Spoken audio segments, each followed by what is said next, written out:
Hello, my name's Minzy, and this is my granddad's tie, and it's Chelsea 4, Southampton nil. And if ever there was a team in which where your own team is absolutely on a disaster run of form and you needed a team for a little nice pick me up, then thank Christ we got Southampton at home. Thank goodness, thank Allah, thank God, thank Jesus, thank everyone. That hallelujah, we ended up getting Southampton at home.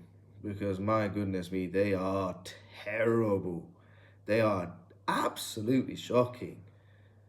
I mean, the only game that I think they played well in was against Manchester United away, where they really should have been 2-3 nil up. The only reason they lost the game was because they don't have any quality strikers, and it's gonna be interesting. The lowest that a Premier League team has ever gotten in the Premier League and subsequently obviously got relegated was Derby County with 11 points. Southampton are on 9 points. They're 2 away from trying to equal that record. Will they get 2? I don't know where they'll get 2 points from. The only places I can see them getting 2 points from is either Wolves or who was it? They played Ipswich twice. Funny enough, they beat Ipswich away, which Chelsea couldn't do, which is I don't know what to say about that. And who's the other team at the foot of the table?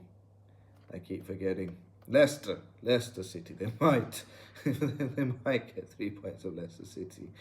Other than that, I don't see where they're going to pick up a point. Never mind 3. Before the game, there was a fan protest. At last, finally, we've kind of woken up. Southampton fans will probably say, well, excuse me, we would love to spend £1 billion on our squad just to survive in this Premier League. But at the end of the day, this £1 billion has just been spent on absolute nobody, really. The only one that was that I kind of approved of, really, was Enzo Fernandez, Pedro Neto, and Cole Palmer. Only now am I starting to really see how important Caicedo was and Cucurella is. But even then, on their first season, they were just all over the shop. The rest of the other players, I don't understand why we've bought them, really. Like Modric being a really prime example of why. The only team that was vying for him were Arsenal. Bayern Munich weren't interested. Barcelona weren't interested. Real Madrid wasn't interested. That's probably a cue of if Arsenal are the only team that are trying to get him, then let him get him. You know what I'm saying? Let Arsenal take him, and then he could have flopped for them. We could have had another little laugh at Arsenal's expense. There you go. Now it's Arsenal having the last laugh because Michaela Mudryk, as well as being a failed speed merchant, failed run with the ball and inshallah see what happens merchant, to let's take some drugs without me realizing and make myself worse. How on earth you can take performance enhancing drugs and make yourself worse is only a thing that Michaela Mudryk can actually do. So we wasted money on him for now. He's still awaiting the retrial with the B sample that I don't know if he sent it off or it's still in the process, still in the labs, but anywho. And other players, Robert Sanchez is one. Whoever was responsible for that transfer. From a Brighton perspective, give him the keys to the city. From a Chelsea's perspective, fire him, sack him right now. Sack him or her right now. That is absolutely deplorable. Other wastes, let me see. Koulibaly, we got off our books. Who else that were kind of waste? There's been too many. I can't even remember. I can't even think. But maybe João Felix will be one. But reality, we need João Felix right now. I still like João Felix. I still have hopes for him. But at the moment, he's proving to be a bit of a waste man. Many others. I'm sure Chelsea fans and indeed opposition fans would like to remind me of how we've managed to waste £1 billion over the past couple of windows, really. And to be honest, at the end of the day, Chelsea are a club where the government have intervened on our behalf and gotten rid of an owner that we didn't want to see go. There's nobody going to be like Roman Abramovich ever again. Roman Abramovich was somebody who would waste money just to see us succeed. You know, it didn't matter what happened, it didn't matter what chaos happened, he would go out there, get us the trophy and be happy with it. He was the only owner that deeply cared about trophies. These lot care about business, these lot care about profits like every other sort of American ownership does, you know. I mean, don't get me wrong, I mean, I'm glad we got Todd Bowley and Ed Barley over Sir Jim Ratcliffe. I don't think many people realise that. Sir Jim Ratcliffe was there to purchase Chelsea there and then, and the UK government were pushing on the agenda of sell it to him, sell it to him, sell it to a British billionaire. That'd be a really good look for Chelsea.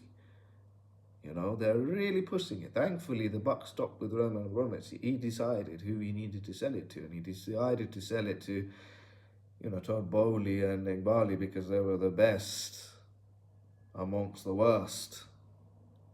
A lot of people don't realise that Sir Jim Ratcliffe, before he purchased Manchester United, said that he was a lifelong Chelsea fan and it would be his dream to buy Chelsea Football Club. And I sat there back there and I went, I really hope you fucking don't buy Chelsea Football Club. Absolutely no chance. I seen what you did with OTG Nice. I seen what you did with the cycling team as well, and how you turned them from a winning cycling team to an absolute stalemate of a, you know, disaster class. And you've led OG Nice to nowhere, and you're a lifelong Chelsea fan. God knows what you're going to do with us. You're going to relegate us to League Two at this rate, all right? And then he goes off to Manchester United and says he was a lifelong Man United fan. I'm thinking to myself, hello, when did you switch from a lifelong Chelsea fan to a lifelong Man United fan? And a lot of Manchester United fans were obviously delighted that they finally got rid of the Glazers and they've got somebody who's a British billionaire and he's going to, you know, look out for Manchester United. I went, I don't think you lot saw what he said about Chelsea and how lifelong of a fan he was and what he wanted to do for the club. No. And lo and behold, we're now seeing it. Will Man United actually, you know, turn their little form around after they've just been knocked out by the FA Cup? Only God, only Allah really knows what will happen to them. Hopefully not. But, you know, I don't think it was... Well, I'm thankful that Sir Jim Ratcliffe never came anywhere near Chelsea, but at the same time, we're not really happy with what Todd Bowley and Igbali are doing. You know, it's just randomness upon randomness upon randomness. They sacked Thomas Tuchel, a manager who won us the Champions League and the Club World Cup. And they got in Graham Potter, and that was a disaster upon disaster upon disaster. And then they got in Maurizio Pochettino because this was a guy that works well with youngsters, considering we were now just getting a shed load of youngsters in with unproven pedigree and unproven success, but hopefully during time goes by, they'll eventually become a strong, strong cohesive unit. And Maurizio Pochettino, with his time at Southampton and Tottenham, does well with a young group of energetic players. He can easily mould them. Decides to sack him after the first campaign. He got us to an FA Cup semi-final, a Carabao Cup final, and a respectable position in sixth. Don't get me wrong, I don't think Maurizio Pochettino would have won us a trophy because unfortunately he is a bit of a bottle merchant. I mean, the fact that he bottled up a League One campaign with PSG and made them lose a title should give us an indication that he was never the man to really win us trophies at Chelsea. But what I would have said was he would have galvanised them into a really strong unit so that the next manager who came in could have led them onto successful ventures. And to be honest, if you're really going to sack him, I would have sacked him against Arsenal when they lost 5-0 to them. Do you know what I'm saying? Like, that game was awful. Every Chelsea player down tools. You don't down tools to your nearest London club rival. Every match against Arsenal before Roman Abramovich came over were always close call affairs. Do you understand? At least we held that record over them in that 6-0 thrashing, and I was saying that it doesn't matter how bad we'll get, Arsenal will never thrash us. Well, they did. They thrashed us 5-0. I wanted Pochettino gone then, but you guys gave him until the end of the season, and to his credit, I think the only team who did better than Chelsea were Man City on terms of current form. You know, they would have been second if they were going to base the last 10 games of the season to, you know, they would have been second in the league. But it was too little too late. But anyway, they got sixth in the Premier League. Why we didn't carry on with him, I will never know. And then we got Enzo Maresca in, which I didn't understand. You know, promoted with Leicester City, but that was an iffy sort of promotion because they almost bottled it. I don't know how many points they had at like December, whether they had a 10-point gap or 15-point gap, someone will need to remind me. But then they just sort of imploded and then they staggered across the championship title. All right, fair enough. For the first few months, just before the game against Everton away, it was quite impressive, I must say. I was shocked. We were 5 points off Liverpool at that point before we played Everton away. And there was a realistic prospect that we could challenge for the title. But it's fallen apart. We drew to Everton. We then lost to Fulham. We lost to Ipswich away. We then drew to Bournemouth. And then what else did we do? We lost to Brighton twice in the FA Cup and in the Premier League. We lost to Aston Villa. We just about got shady wins over West Ham at home, Wolves at home. And then came Southampton, which I said we needed that game. But even that game was dodgy. The first 10, 15 minutes was uncomfortable. Okay, didn't know what we're doing. We're farting it around in the back, and I was there at the game. I was behind the goal in the Matthew Harding end, and every time the ball kept coming to Philip Jorgensen, considering he made that howler against Aston Villa in the last minute, I was like, don't you fucking dare piss around with it. If you've got no one to pass it to, just lump it forward, mate. Just lump it forward, get it out of danger. Get it out of your technical area, boss. No, he was inviting pressure, and then he'd pass it to someone short, but then he was marked, and then the ball would come back to him, and then he didn't know what to do. He didn't want to go long, and he was telling players to come back and help him, and nobody would help him, and we're getting annoyed with him. It's like, kick it long. Thank Christ it was Southampton, because if that was Man City, Arsenal, Liverpool, Man United, I'm not sure about Man United, just any other team really, they would have pressed Jorgensen. They would have forced him into an error, and we would have been a couple of goals down, I can assure you.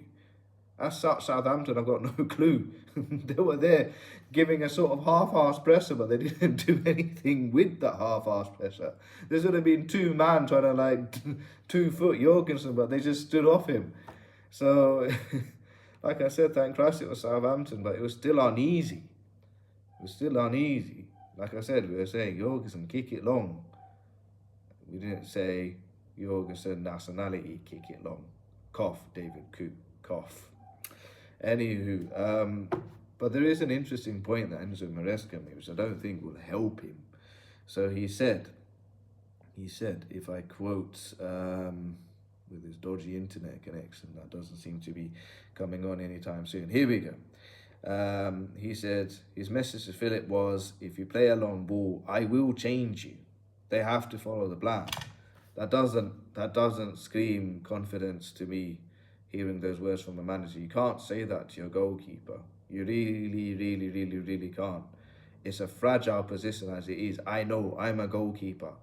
At the age of 35, whenever I get a chance to play football, I play in goal, right? And I know how hard it is. It's a lonely place.